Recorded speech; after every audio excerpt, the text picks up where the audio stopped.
Hola, buenas tardes a todos y todas. Mi nombre efectivamente es Claudia Iriarte, soy de profesión abogada. Trabajo en el Centro de Derecho Humano, la Facultad de Derecho de la Universidad de Chile. Soy docente de la Facultad de Derecho en el pregrado y en el posgrado. Y además integro la Fundación Constituyente 21, que es en realidad la razón más fundamental, creo, por la que estoy aquí. Me voy a referir hoy día a dos temas dentro de la exposición. Primero, desde una mirada histórico-constitucional, de qué hablamos cuando hablamos de asamblea constituyente, en qué marco se mueve, cuáles son los argumentos que nos permiten fundamentar por qué debe ser sí, solo sí, asamblea constituyente en un proceso de cambio constitucional como el que Chile va a abordar. Y posteriormente me voy a referir brevemente a algunos elementos que a veces central tienen que estar presentes desde la mirada al constitucionalismo crítico, que ha sido la base del desarrollo del neoconstitucionalismo latinoamericano en los últimos 30 años, que yo creo que debe ser el norte que nos debe guiar en este proceso. Primero,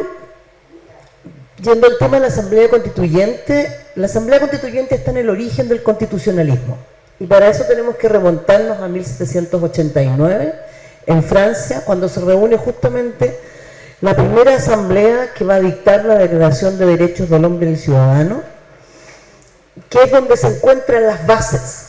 normativas, pero de principios y jurídicos que recoge todo el planteamiento doctrinario, filosófico, que va a fundamentar lo que conocemos hoy día como constitucionalismo. Y allí fue una asamblea constituyente, nadie lo discutió, fue el pueblo de Francia quien sobre sus representantes que eligieron democráticamente y que expresaba una noción en su conjunto, discute y elabora el primer instrumento que funda el constitucionalismo y el sistema constitucional en Occidente.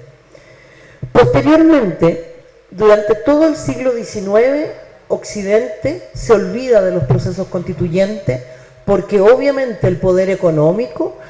y político detrás del poder económico coopta lo que es la capacidad de creación del orden social de los distintos procesos de configuración de constitucionalismo y democracia en Europa fundamentalmente,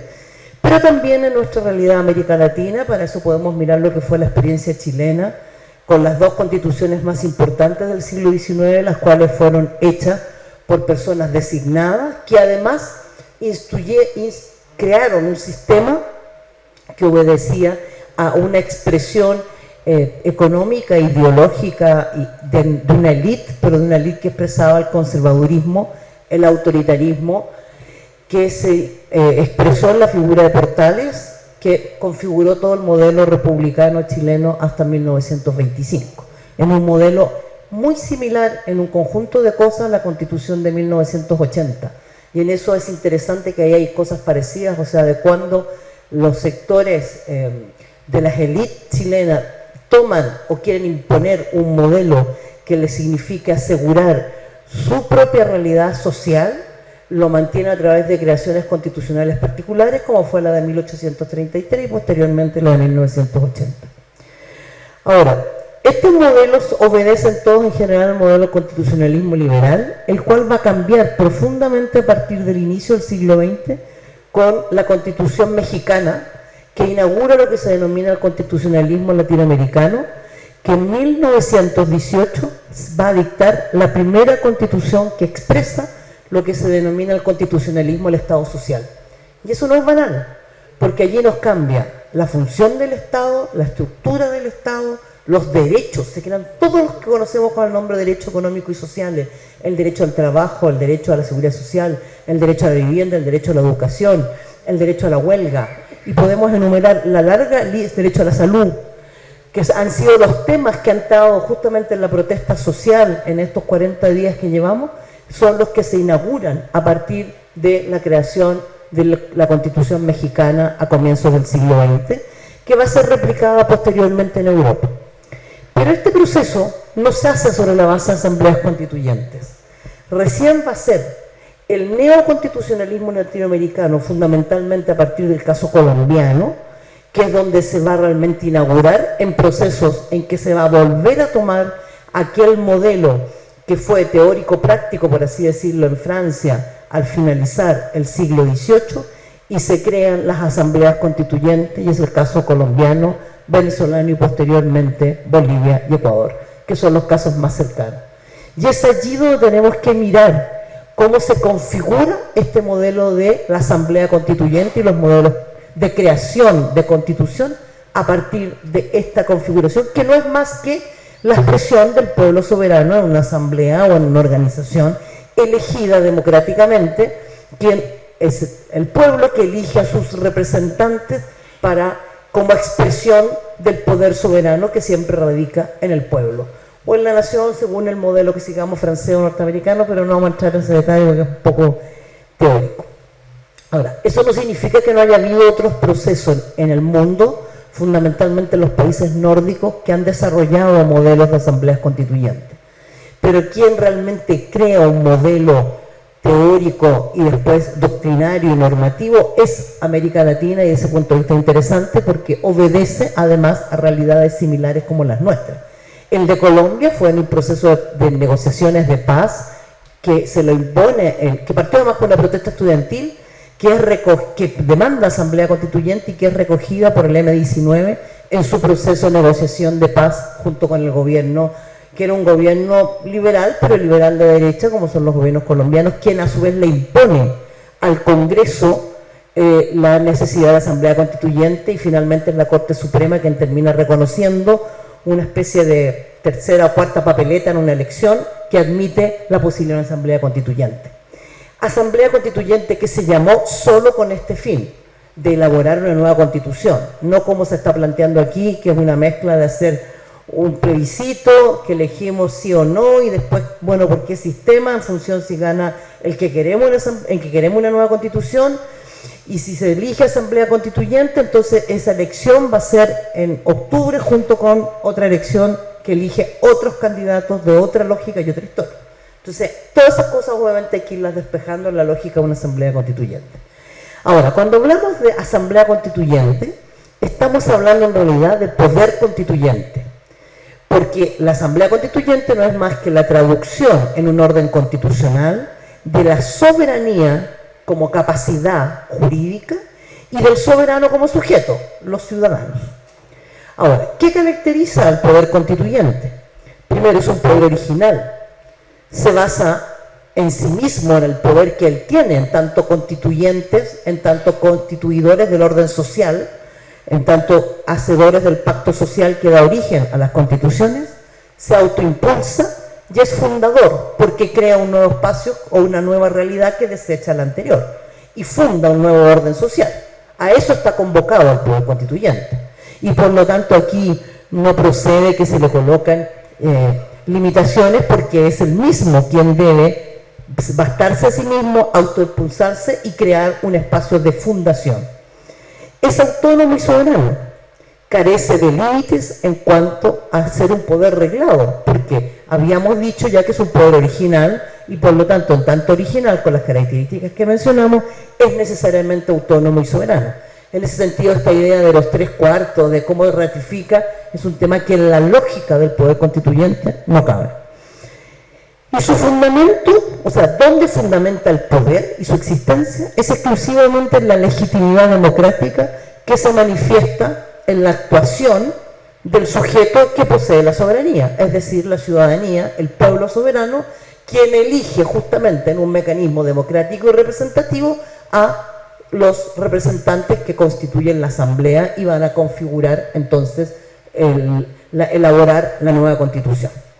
Yo diría que muy a grandes rasgos allí están los elementos fundamentales del poder constituyente, en una mirada un poco histórica y desde la doctrina del derecho constitucional. Ok, vamos a entrar a ver brevemente cuáles son los elementos fundamentales que tienen que estar presentes en el modelo, en el diseño y discusión de un proceso constituyente como estas características, ¿ya? Lo primero es que cuando estamos hablando de un proceso de constitución y un proceso de constitucionalismo crítico, como es el que estaríamos abordando, y debería ser la propuesta desde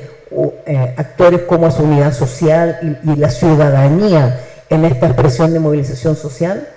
debemos pensar en un constitucionalismo que recoja fundamentalmente el conflicto social, que dé cuenta del conflicto social. Y esto sin duda no está de siempre en el orden constitucional. De hecho, el constitucionalismo liberal más bien niega la existencia de procesos de conflictividad al interior del orden social.